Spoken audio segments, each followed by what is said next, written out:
IVS ఈరోజు మనము CTET Telugu second lesson నుండి భాషా నైపుణ్యాలు సాధించాల్సిన సామర్థ్యాలు పేపర్ 1 పేపర్ 2 వాళ్ళకి తెలుగు మెథడాలజీ నుంచి 15 మార్క్స్ ఇస్తున్నారండి. ఈ లెసన్ కూడా ఇంపార్టెంటే, ప్రతి లైన్ కూడా టెట్కి కానీ డిఎస్సికి కానీ యూజ్ అవుతుందండి.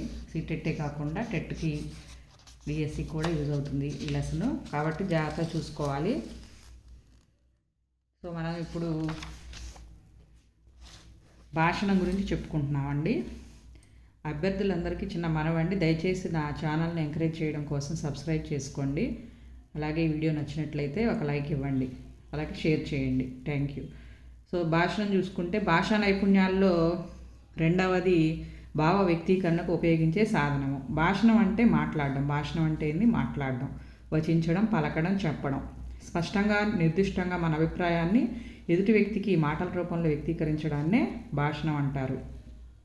దీన్ని వాచిక చర్య అని కూడా అంటారండి. వచ్ అనే సంస్కృత ధాతువు నుంచి వచనం, వాక్కు, వాచికము మొదలైన పదాలు ఏర్పడ్డాయి.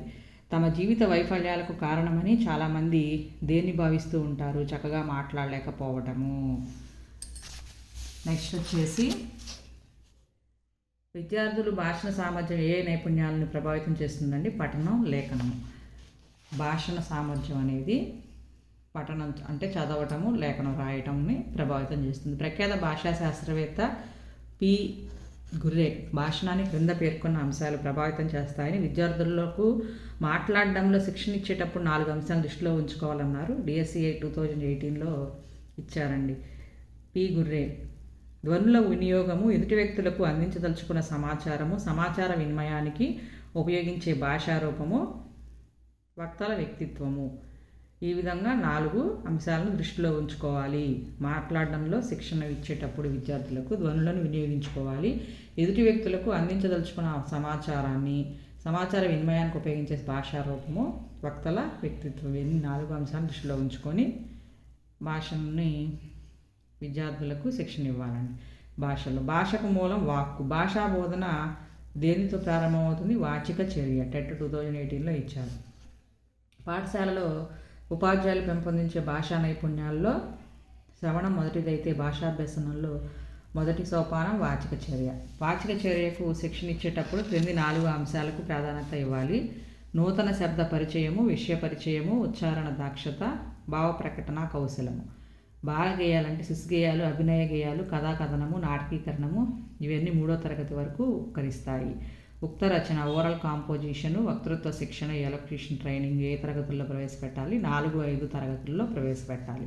చక్కని భావ వినిమయానికి ఆధారమైనది మాట. డిఎస్సి 2018లో ఇచ్చారండి. నెక్స్ట్ భాషణ లక్షణాలు.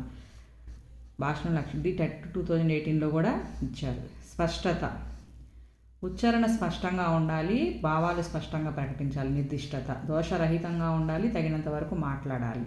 నిర్దిష్టత, ఇది నిర్దుష్టత, ఇది నిర్దిష్టత, ఖచ్చితంగా ఉండాలి. నిర్దిష్టత అంటే ఖచ్చితంగా ఉండాలి, ఇది తగినంత వరకు ఉండాలి, మాట్లాడాలి, దోషరహితంగా ఉండాలి. విషయానికి సంబంధించి ఖచ్చితంగా ఉండాలి నిర్దిష్టత అంటే. ధారాళత అంటే భాషించేటప్పుడు తడబాటు లేకుండా విషయాన్ని విశ్లేషిస్తూ మాట్లాడాలి. ప్రాథమిక స్థాయిలో స్పష్టంగా మాట్లాడాలి, ఉచ్చారణ దోషాలు లేకుండా మాట్లాడాలి, భావ దోషాలు లేకుండా మాట్లాడాలి. నెక్స్ట్ ధైర్యంగా మాట్లాడాలి, నిర్దిష్టంగా విషయంపై మాట్లాడాలి. ఇవన్నీ ప్రాథమిక స్థాయిలోనే పిల్లలకు అలవాటు చేయాలి. నెక్స్ట్ ప్రాథమికోన్నత స్థాయిలో ధారాళంగా మాట్లాడాలి, సమతౌల్యంగా మాట్లాడాలి, ఊనిక స్వరభేదం పాటిస్తూ మాట్లాడాలి, సందర్భోచితంగా మాట్లాడాలి, హావభావయుక్తంగా మాట్లాడాలి, సభాకంపనం లేకుండా మాట్లాడాలి.